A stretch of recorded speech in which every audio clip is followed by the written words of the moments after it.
natin kung maganda bang ating gawa.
So and guys, yung ating seahorse.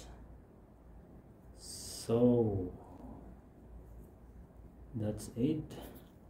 So hi vlog, katapos natin mag-latte art ngayong araw na ito, no, sa ating skills. So kailangan natin enhance ating skills lagi kasi nagpipid po yan, no, pagka hindi ka nag-practice. So nagpipid po siya. So ito yung latte art natin guys, no, ngayon. Yan.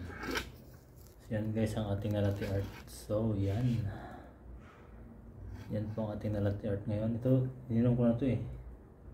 And so ito si Chameleon. Si Chameleon, ito si Seahorse, ito si Bee, ito si Bunny Winger. So yan guys, ang ating latte art ngayong araw na ito, no. So nag-enhance tayo bago tayo pumasok. Meron tayong coffee shop dyan sa ating likuran, no.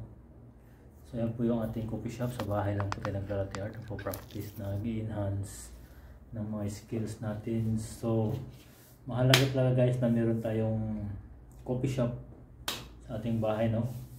Kasi kung ikaw ay barista, kailangan mong mag-coffee shop sa bahay kasi para mag-enhance ka, mag-latte art ka ng sarili mong practice, no? Wala ka nang tuturuan, hindi ka nang papaturo sa iba. Kung baga ikaw lang self-learning ka na lang sa skills mo, no? So yan guys, yung ating latte art ngayon. So yan. Ito. 4 lang muna ginawa ko ngayon guys. Kasi papasok pa ako maya maya. So thank you guys for watching.